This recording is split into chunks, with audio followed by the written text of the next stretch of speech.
Based upon some of the reporting that's out there, the Tyler Dunn item from a week and a half ago, it is obvious that those players had their lifetime limit of Mike Zimmer. And that when you take the cranky, curmudgeonly, cantankerous Zimmer in the Bill Parcells mold, and the Bill Parcells stuff does not work anymore in today's NFL unless you win. Bill Belichick is the only one who can still get away with the Bill Parcells stuff, and he ain't going to get away for it for very long if they don't win some games. But Zimmer out, Kevin O'Connell in, a breath of fresh air, player empowerment, and an offense. As Adam Thielen said after the game, this was a quote that I saw from Kevin Seifert of ESPN.com, attacking on offense, something that the Vikings had never done. And Thielen was there the entire time. His full career was under Zimmer. Yeah. And this is the offense that the Vikings need with the talent they have. Move Justin Jefferson around. He's the Cooper Kupp, and he got off to a Cooper Kupp.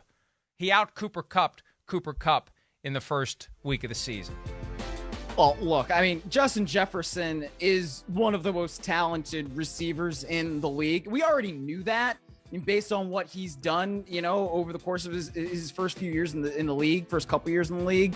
But like I said, I mean, this guy is going to get his, and yes, it's a different offense and all that, but man, it is really, really impressive. Just what he was able to do in the first half. What do you have, 164, 168 on 6? Like, that's crazy. That shouldn't be able to happen, but that's the kind of talent that he is. And I know you're on the MVP campaign for him, but I don't know if that's going to happen. But he could be the offensive player of the year. I mean, if things keep going like that, it would not shock me at all.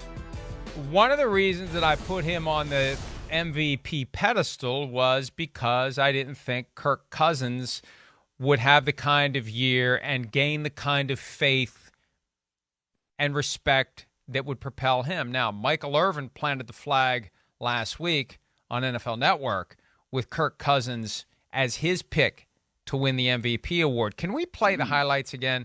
Because there was something, just the Justin Jefferson pack. If we can re-rack, re-cue, redo whatever it is. I've only been doing this for 14 years, and I've just picked up a few of the terms. Okay, this one's no big deal. It's a quick read, well-designed play. You're not stopping Justin Jefferson there. Watch Kirk Cousins on this one. Little play action, drops it. He's got to move.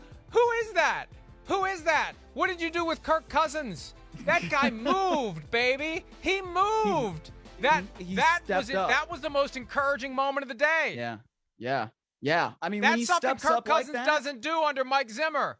I know. Well, look, that's sometimes, we talk about, what's the difference in coaching? What's the difference in coaching? I mean, that looks like it's something that Kirk Cousins has been coached to do on a play like that. If the rush is going to come by you, bro, step up, look for Justin Jefferson. He's going to be there for you and throw the ball up, give him a chance.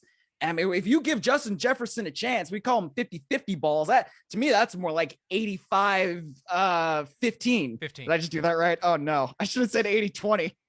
Yeah, this would be 85-15. Oh, God. Columbia called. I didn't take any math classes there. Even though you didn't take any math classes, I think Columbia Standard. The light probably left my eyes when I said 85. I'm like, uh-oh. In past years, though, I've seen this so many times. You get Kirk Cousins back at the top of his drop, and he's looking, and there's nothing there, and the walls close in, and it's deer in the headlights. Or it's, I'm going to try to scramble out of the pocket, and no, Kirk, you can't.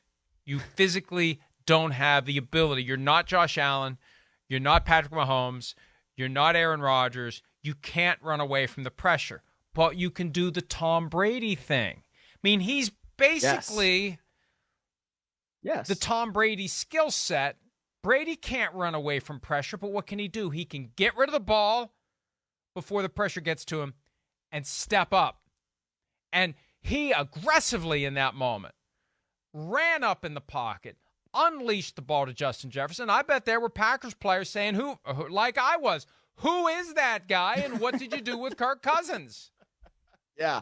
Yeah. I wouldn't be shocked by that because it's not something you expect to see from him. But again, when you have the coaching change, when you're able to get that off season, you're able to do all kinds of things, all the installs and all that, and get more comfortable. Like, this is the result that you're going to get. So we'll see if Cousins continues to do that or regresses back to the mean, and we start seeing the Kirk Cousins that we're more used to seeing, I guess, that he's, been playing since he's in the league.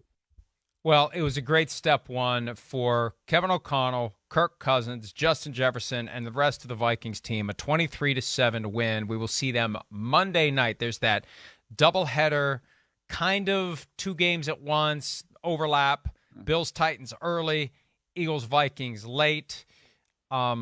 All but one of the teams won in week one. The Titans had a win, but ultimately was not able to cash in. But that Eagles-Vikings game all of a sudden becomes one of the more anticipated games, I think, for week 2 of the 2022 regular season. Hi, it's Mike Florio. Thanks for watching PFT on YouTube. Hit subscribe for the latest news and analysis from Pro Football Talk.